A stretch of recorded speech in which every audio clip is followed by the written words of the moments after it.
So, for the first time in a while, we got an episode where really, at first glance, not a lot happened. But, and this is a very big but, when you really look at the details and scratch the surface, this episode really exemplifies a lot about what there is to love about Yugioh, and a lot of it puts it up above the rest. So even though we will get into what happened in this episode, there wasn't a ton, so I want to touch on some things that maybe I've been neglectful of. I don't know. I don't really remember what I say in these. I kind of just ramble on for 5 minutes. Anyways, let's begin with the acting. Oh my god! The performances from everyone is excellent. I really want to commend the actor who plays Yugioh for just, oh god, it was so good in this episode. Especially because, again, we've been building to this for, 2.5, 3 years now? I have a feeling he was probably told ahead of time. All the Yugioh actors were probably told what they are and what the plot is going to be so they could really get into the voice. But I love when we get into the part of the duel where he starts turning into Zark. I love the way the voice changes. I love how darker and scarier and creepy it gets. First up, it would make sense because Zark is, I'm pretty certain, a young adult where Yugioh is a kid. So changing the voice makes sense from that perspective. But what I love is because it's so unnatural, it easily brings you in to the disturbingness of the situation, the fear of everything, the horror element going on throughout this plot, and oh, is it fun to watch. I really enjoy sort of the way Yugioh and Yuto are reacting to the whole thing. Yugioh definitely seems to be a lot more afraid, and he seems to be less willing to believe it. Yuto seems much more just interested in, okay, this is what we are, we gotta focus, we gotta take control. An interesting re-showing of the contrast between the two. Yugioh grew up innocent. He grew up with a fairly easy life, always trying to be good and pure. This is further reinforced by the moral dilemma going on with the father as he tries to decide what's going on with his son. That alone made this episode worth it. But you see with Yuto, again, with Yugioh, he's always been taught to be fun, happy-loving. The idea that he's this monster who just killed so many people and destroyed reality is unbelievable. But to Yuto, a boy who has spent a good portion of his life now basically drenched in blood and violence and seeing all this, and has given into his own anger many times, no, he can kind of see this. That's not too crazy to him. He even says, no, we've had this presence inside us. Again, it's not showing that one of them knows more than the other. It's simply how they react. And even at that, seeing how everyone reacted to what went on in this episode was really interesting. The Rayra stuff, with how, he senses the fear, fine. Not really the best thing you could be doing with this kid right now. That's pretty simple. I love kind of the contrast we get between Reiji and Leo. And I like that they respect the audience enough to let you think about this for yourself. When you think about it, Reiji and Leo aren't that different. Yes, one has still retained a little more humanity, but the other has gone through an unbelievably dark life. Again, you sort of see how maybe Reiji could end up like that. Now you could be like, well, Leo's using and killing people for this crazy, insane goal of his. Let's not forget, Reiji has put a lot of people in harm's way, make them have to deal with almost dying for his own goals. I like that because it really keeps the darkness of the situation. The show's not afraid to straight out say what is bad or what is evil about a situation. It doesn't feel the need to overly glorify it like a lot of anime that are quote-unquote dark like to do. It much prefers the more subtle route and just go right into the action. And that's what I really loved about this. I love how with Reiji's actor, he's so sure of himself. But those scenes where it's kind of, he's not talking, he's just listening to everyone, you really get a sense the way he's looking. He is getting that, he's thinking, well, what do I do? Yeah, I don't want to kill this kid. He's been a big help to me.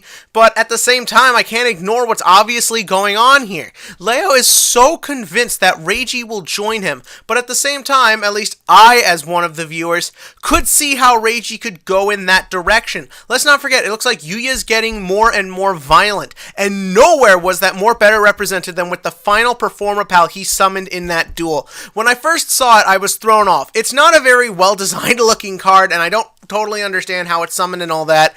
But the thing is, what I like about it is that it's the ultimate disintegration of Yugioh from the eyes of an onlooker. The performer pals up till now have been cute. They've been fun. Their effects have all sort of gone into the simplistic goal that Yugioh just wants to entertain and bring people together. Now he has summoned this violent, creepy-looking monster that exists for no other purpose than to just bring violence into the scene. The use of the gun is genius. The gun, and I don't want to get into anyone's political views, the gun is seen as a symbol of violence, of destruction. Whether you personally think of it as that or not, that is a very common world view on it. Having Yugioh, a character who stands up for kindness and peace and happiness, seeing him resort to that with a deck that is designed for kindness, peace, and happiness is such a breathtaking way to just get that across without having to waste so much time on useless dialogues and monologues like, again, a lot of movies like to do, a lot of comics like to do. No, this is what is going on right now, and that is it. And while we're on the subject of the duel, one can make the argument this is not a hugely action-packed duel. I did love that scene when Reiji was like, "He has pendulums!" I'm like, dude, you've been making pendulums left and right. Of course he has pendulums. But what I loved about that whole thing was that he is not dueling these two to win. He is not trying to take them down. He is literally just stalling for time before Arc 5 is ready. We see the Yuzu girls are getting into the position. It looks like the tanks are starting to glow, most likely dissipating those farts I talked about last week, and getting ready to kill them to make his final plan happen. This is so beyond just a card game at this point. This is us gearing up for our final act, our big conclusion, and all bets and all rules are off. This was a no-holds-bar episode that brought a lot to the table, using not a lot of your tropes and your tricks. It was done using acting, clever animation, good use of music, good use of sound, good use of visual metaphor, everything you're supposed to use with a televised format. And I thought that was really good. Now, one can make the argument, maybe I'm more engrossing everything that's been going on lately, but that's the fun part. This feels like one big story. And at the end there, where it looks like Yugioh has beaten, it looks like the duel still goes on, but where he's about to beat Leo, and you see that Leo is in pain while everyone else is so scared they don't know how to react. It's genius, and I love where Yugioh's going as he tries to understand with Yugioh and all that. Not only did it fill into the narrative perfectly, but what I also liked about it is he's trying to rationalize this concept that his son, who he has raised from being a baby, and his best friend's daughter, who I guess he kind of sees almost like a niece or something, are just parts of a bigger, bizarre, disgusting, evil plan, is enough to scare him, but he tries to understand, and we see how that can be going in a really interesting direction. I am so excited to where this is going. Maybe it's because I've been watching Cinema Wins videos all afternoon, so I feel like a lot more positive than I usually am, but oh god, I love where things are going, and I can't wait. But what did you think? In the comment section below, give me your thoughts on this episode, what you thought of everything that's going on, and where you think it's going. And as for the TCG question of the week, we actually have the rarities of everything for Invasion Vengeance has been leaked. And I want to know, does this hurt what you want from this set? Does knowing that the main Metal Foes, which will make Metal Foes a top tier deck, is a secret rare and going to be hard to get, does that amazing trap card floodgate thing being secret rare hurt? I want to know what you think in the comment section below. Now, if you'll give me a sec, I'm going to go check on my boy Tree Toad. I have not looked up on this card, even though he's what I want from this coming set. I'm just going to see here. Let's see. Tree Toad. Wait a minute. Where did the page go? Why does it say totally awesome? What the fuck? Like, that's just a stupid pun. Like, God, Konami, didn't we learn nothing from Dr. Frankenderp? Like, God, next the kick to the balls is going to be finding out this is a secret rare. Ah, shit!